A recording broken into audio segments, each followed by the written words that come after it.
ఒక్కొక్క దశ ఒక్కొక్కలా ఉంటుందండి. అందరూ అన్ని జబ్బులు బాగు చేయలేరు. హ్మ్. ఈరోజు సైన్స్ పెరిగింది. ఒక్కొక్కరు ఒక్కొక్క పార్ట్‌గా చేస్తున్నారు. అన్నీ చేస్తారు, నేనన్నీ చేస్తానని చెప్పట్లేదు. ఈరోజు సైన్స్ చాలా గొప్పగా ఎదిగింది.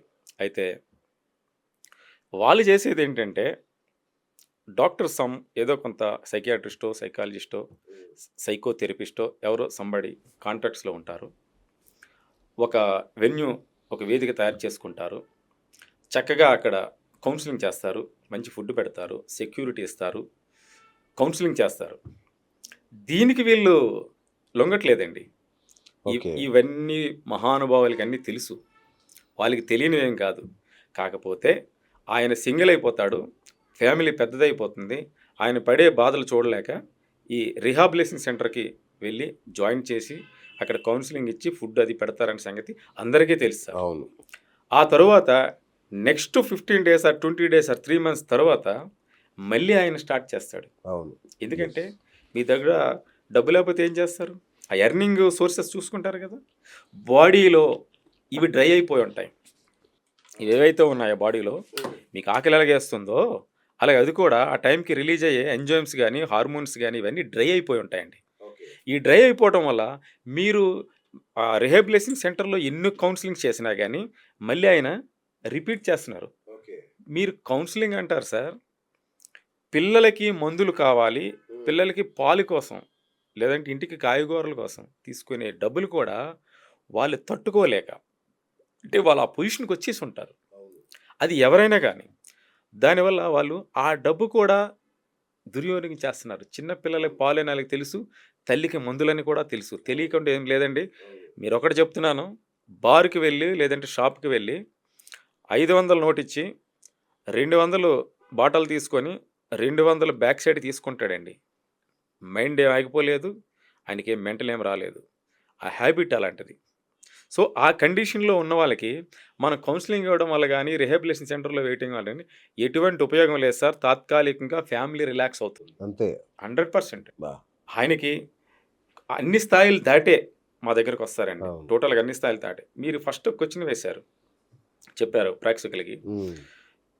చాలా బాధపడి, చాలా ఇబ్బందులు పడి, ఇంకా ఆప్షనే లేదు. అవును. ఈ భర్తతో ఉండాలా? వదిలేయాలా? పిల్లలు, గర్భిణి అంటే యూత్ కోసం చెప్తున్నా. కొత్తగా యెస్. పెళ్ళయ్యే యెస్. పిల్లలు. అవును. గర్భిణీ స్త్రీలుంటారు. ఒక పిల్ల తల్లుంటారు. ఏం చేయాలి? ఎన్నో ఆశలు, ఎన్నో ఉంటాయి. ఆ స్త్రీకి, ఆ మహాతల్లికి. కానీ ఈయన అప్పటికే ఏ సాఫ్ట్‌వేర్ ఏదని చెప్పేసి అభివృద్ధి సిటీలో ఉండి, అక్కడక్కడ అలవాట్లు నేర్చుకొని, కొన్నాళ్ళు ఏదో ఓపిక పడి, అడిక్ట్ అయినా గాని, అడిక్షన్ అయినా గాని ఓపిక పడి, మొత్తం బ్రెయిన్ అంతా సర్వనాశనం చేసుకొని తాళి కట్టేస్తాడు. అవును. ఇదంతా ప్రక్రియ అంతా కలిపి 1 ఆర్ 2 ఇయర్స్‌లో అంతా బయటపడిపోతుంది. అవును. ఏంటా పరిస్థితి? అలాంటి దారుణం. కండిషన్‌లో ఉన్నోళ్ళు వందలాది మంది మన దగ్గరకొస్తున్నారండి. వాహ్! హ్మ్. ఫస్ట్ వాళ్ళేదైతే ఆ పానిక్ అవుతున్నారో, ఎందుకంటే ఆ యూత్, ఆ భర్త అనేవాడు ఇప్పుడు బాగా సీనియర్స్ ఉన్నారనుకోండి, అవును. పెద్ద పెద్ద పిల్లలు అలాంటి వాళ్ళనుకోండి భరిస్తారు. భరిస్తారు. ఇన్‌స్టంట్‌గా పెళ్లయ్యి 3 ఇయర్స్, 4 ఇయర్స్ వాళ్ళుంటారు. అవును. వాళ్ళు భరించలేరు. అవును. ఎందుకంటే ఆయన సిస్టమ్ ఏంటో తెలీదావిడకి. సో, నేను ఇతన్ని వదిలేయాలా? నేను చనిపోవాలా? ఏంటి? ఈ పిల్లలేంటి? ఈ భవిష్యత్తేంటి? చాలా పానిక్ అయిపోస్తారండి. అవును. అలాంటి వ్యక్తులకి మేమైతే మా మేనేజ్‌మెంట్, మా ఆల్కహాల్ ఆపే మేనేజ్‌మెంట్ ఏదైతే మా సిస్టమ్ ఏదైతే ఉందో, మా గ్రూప్ ఏదైతే ఉందో, మా స్టాఫ్ ఏదైతే ఉందో, మేమైతే ఫస్ట్ ఏం చేస్తామంటే, వాళ్ళ ఆప్యాయతగా కూర్చోబెట్టి, ఫస్ట్ కౌన్సెలింగ్ చేస్తాం సార్. అచ్చా! వాళ్ళకి కౌన్సెలింగ్ చాలా అవసరం. ఓకే. ఓదార్పనేది చాలా అవసరం. ఆ కౌన్సెలింగ్‌లో 50% వాళ్ళు ధైర్యం తెచ్చుకుంటారండి. హ్మ్. ఫస్ట్ మేము పేషెంట్‌కి చూసేది లేదు. అచ్చా! పేరెంట్స్, బ్రదర్స్ ఎవరైతే ఆ! ఉన్నారో వాళ్ళ నైబర్స్ గాని, బ్రదర్స్ గాని, గార్డియన్స్ గాని వీళ్ళెవరైతే వస్తారో వాళ్ళతో ఫస్ట్ మనం కౌన్సెలింగ్ వీళ్ళకి అవసరం సార్. ఓకే. తర్వాత ట్రీట్మెంట్ అండి. సూపర్. రైట్. Okay sir. అయితే మీకు తెలుసు, నాకు తెలుసు. తాగుడు మానేయి నాన్న అంటే, "నువ్వెవడురా నాకు చెప్పడానికి" అంటాడు. లేదంటే కొట్టినా కొడతారు. నేను తాగుడు మానేపిద్దాం అనుకుంటున్నాను నేనంటే, ఎదురు 100% తిరిగి కొట్టినా కొడతారు. తిట్లయితే సర్వసాధారణం. "నువ్వెవడురా నాకు చెప్పడానికని." అసలు ఇప్ బ్రదర్ అయినా ఎవరైనా గాని ఎవడన్నా కానివ్వండి. అసలు తాగుబోతుల పరిస్థితి చాలా ఘోరంగా ఉంటుంది. చాలా ఘోరంగా ఉంటుంది. సో, వాళ్ళకు తెలియకుండా మాన్పించే టెక్నిక్ ఉంటుందా? ఉంటుందండి. ఓహ్!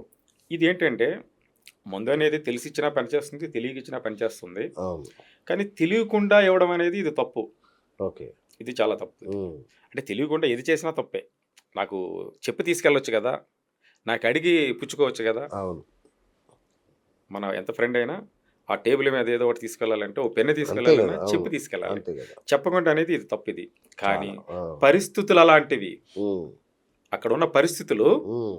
ఎలా ఉంటాయంటే, చెప్పినోడు, తెచ్చినోడు, ఇచ్చినోడు ఇచ్చినోడంటే అక్కడ మనీ ఇచ్చేవాడు, పేమెంట్ అవును. చేసేవాడు. అవును. అందరూ ఆయనకి శత్రువులే అవును.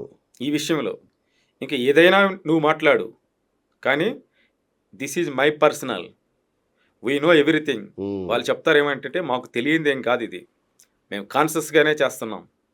పడుకొని చేయట్లేదు, మత్తులోని చేయట్లేదు. ఆ! మత్తు ఎప్పుడు కలుగుతుంది? మేము త్రాగిన తరువాత. అది మా అవును. బాడీని బ్యాలెన్స్ చేస్తుంది. అంటే ఏదైతే డోపమైన్ అనే పదార్థం ఉందో, అది మనం తాగిన తర్వాత బ్యాలెన్స్ చేస్తుంది. ఈ హ్మ్. బ్యాలెన్స్‌కే ఇక్కడ లోబడిపోతున్నారు. అవును. తర్వాత ఇంకొక ప్రధాన కారణం వస్తుంది సార్ ఇక్కడ. ఎందుకంటే ఆళ్ళు మాకన్నీ తెలుసు. నా నిద్ర నువ్వు పోతావా? నా నిద్ర నువ్వు పోతావా? సాధ్యం కాదు కదా! పోవుగా నా పక్కన పడుకుంటావు. నువ్వు నిద్రపోతావు. అవును. సరే నువ్వు చెప్పిన మాట నేను విన్నాను. ఈ స్థితికొచ్చాను. ఒక 4 రోజులు టైం ఇస్తావా? ఇస్తాను తీసుకో.